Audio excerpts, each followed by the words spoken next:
Indian కళ, ఒక dollar dream, వెళ్ళాలి, హై శాలరీస్ ఉంటాయి, చాలా కంఫర్టబుల్ లైఫ్ ఉంటుంది, మన అమెరికా వెళ్తే సెటిల్ అయిపోతాం అమ్మయ్య అని ఒక ఫీల్, ఒక డ్రీమ్తో చదువుకుని టాలెంట్ అంతా అక్కడికి వెళ్తూ ఉంటుంది. ఇప్పుడు ఈ నిర్ణయాలన్నిటితో కూడా అవి షాటర్ అయినట్టేనా? ఒకటి.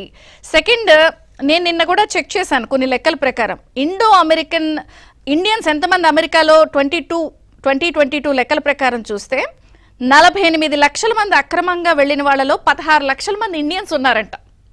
జస్ట్ 2022 లెక్కల ప్రకారం చూస్తే అంటే 16 లక్షల మంది మన ఇండియన్సే అక్కడ అక్రమంగా ఉన్నారనేది లెక్కలు. ఇప్పుడు వాళ్ళందరి పరిస్థితి ఏంటి? లేదా జాబ్ కోసం, హై శాలరీ కోసం వెళ్ళాలనుకున్న వాళ్ళ పరిస్థితి ఏంటి? ఏం చెప్తారు మీరు? అంటే ట్రంప్ గారు నిన్న పదవి ప్రమాణ స్వీకారం చేసిన తర్వాత కొన్ని ఎగ్జిక్యూటివ్ ఆర్డర్ సైన్ చేయడం జరిగిందండి. దానిలో మొట్టమొదటిగా ఒక ఎగ్జిక్యూటివ్ ఆర్డర్ వచ్చేసి H1B వీసా లాటరీ విధానాన్ని రద్దు చేయడం అనేది ఒకటి జరిగింది. 2024 వరకు ఏదైతే లాటరీ సిస్టమ్ ఉండిందో 2025 ఇంటేకి ఆ లాటరీ సిస్టమ్ ఉండదు అని చెప్పారు. దాని విధి విధానాలు ఇంకా ఎస్టాబ్లిష్ చేయలేదు. ఆ విధి విధానాలను ఎస్టాబ్లిష్ చేయబోతున్నారు. కాకపోతే ఆ లాటరీ విధానం రద్దు చేసి మెరిట్ బేస్ స్కిల్డ్ ఇమిగ్రేషన్ తీసుకొస్తున్నారు అని చెప్తున్నారు. ఈ మెరిట్ బేస్ గురించి ట్రంప్ గారు లాస్ట్ ఆయన టెన్యూర్ లోనే మాట్లాడటం జరిగింది ఈ మెరిట్ బేస్ గురించి. అదే మెరిట్ బేస్ ఏంటంటే నీ స్కిల్స్ ఏదైతే హైయర్ టెక్నాలజీస్ ఇక్కడ అమెరికాలో అందుబాటులో లేవో వాళ్ళని మాత్రమే ఇక్కడ వీసాలు ఇచ్చి ఇక్కడ తీసుకొచ్చి ఇక్కడ అమెరికాలోకి దిగుమతి చేసుకొని వాళ్ళకి వీసాలు ఇచ్చి వాళ్ళతో పనిచేయించుకునే అవకాశం ఉంటుంది. ఇప్పుడు ఎగ్జాంపుల్ ఉదాహరణకి టెస్ట్ ఇంజనీర్లు కానీ, జావా డెవలపర్స్ కానీ, .NET డెవలపర్స్, వీళ్ళందరూ నీ స్కిల్ కిందకి రారు.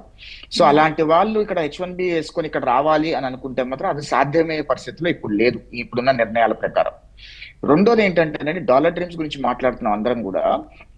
లాస్ట్ 4 years లో America have changed a lot అండి. ఎందుకంటే ఇప్పుడు ఇండియాలో ఉన్న పరిస్థితులు చూసుకుంటే కనుక, అమెరికాలో ఉన్న పరిస్థితులు చూసుకుంటే ఇండియాలో కంఫర్టబుల్ లైఫ్ ఉంది.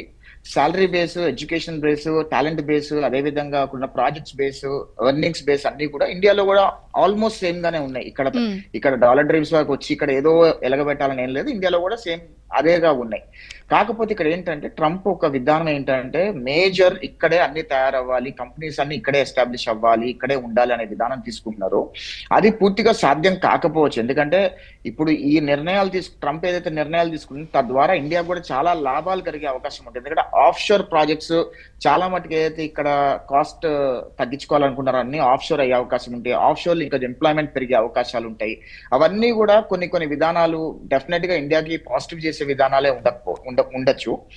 మూడో సమస్య ఏంటంటేనండి, ఇక్కడ చాలా మందికి మాట్లాడుతున్నారు ట్రంప్ వచ్చిన తర్వాత ఒక 14th అమెండ్మెంట్ కి అనుకూలంగా వ్యతిరేకంగా ఉంది అని చెప్పొచ్చు.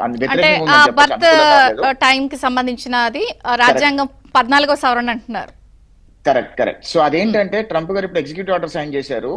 ఎవరైతే నాన్ సిటిజన్ ఇమిగ్రెంట్స్ కి ఇక్కడ పిల్లలు పుడతారో వాళ్ళకి మాత్రం పౌరసత్వం ఇవ్వను.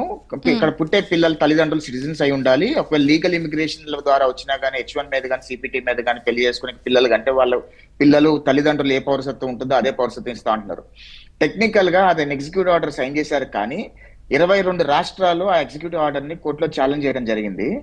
బహుశా అది దాని మీద స్టే ఆర్డర్ తీసుకొస్తే అది ముందుకెళ్ళకపోవచ్చు. కాకపోతే ఎగ్జిక్యూటివ్ ఆర్డర్ సైన్ చేసినందుకు మాత్రం బిల్లు పాస్ అయిపోద్ది, అంటే అది అమల్లోకి వస్తుంది అనే అవకాశాలు చాలా తక్కువగా ఉన్నాయి. ఎందుకంటే ఒకసారి కోర్టులో స్టే ఆర్డర్ తీసుకొచ్చారంటే ఆ బిల్లు ఇంకా మురుగుపడిపోయినట్టే, ఎగ్జిక్యూటివ్ ఆర్డర్ మరుగుపడినట్టే. దాని మీద ఛాలెంజ్ చేసి అది ఎప్పుడు తెలుతుందో తెలియక. ఎందుకంటే 14th అమెండ్మెంట్ రూల్ కి చాలా అగెయిన్స్ట్ అది. ఎందుకంటే కాన్స్టిట్యూషన్ రూల్ కి చాలా అగెయిన్స్ట్ అది ఇక్కడ పౌరసత్వం అనేది. సో ఇవన్నీ చూస్తే కూడా ట్రంప్ తీసుకున్న నిర్ణయాలు బట్టి ట్రంప్ అనే ఆయన ఒక ముద్ర వేసుకోబోతుంది. ఎందుకంటే లాస్ట్ టెన్యూర్ ఆయనది. This is the last tenure for him to become a president ever in his life. So ఆయన ఏమంటే నేను అమెరికాలో ట్రంప్ ఇప్పుడు జార్జ్ వాషింగ్టన్ గురించి ఎట్లా చెప్పుకుంటున్నారో అలానే ట్రంప్ పేరు కూడా రేపు చెప్పుకోవాలనే ఉద్దేశంతో నేను ఒక ఆర్కిటెక్ట్ ఆఫ్ అమెరికా డెఫినెట్ గా అలానే ఆయన పేరు స్థిరపడిపోవాలనే విధంగా ఆయన డెసిషన్స్ ఉన్నాయి. ఆ డెసిషన్స్ అమెరికాకి మంచిగా దోహదపడతాయా చెడగా దోహదపడతాయా అనేది ఒక 4 సంవత్సరాల తర్వాత అర్థమవుతుంది మనకి. అంటే ఇక్కడ ఇంకొకటి అండి,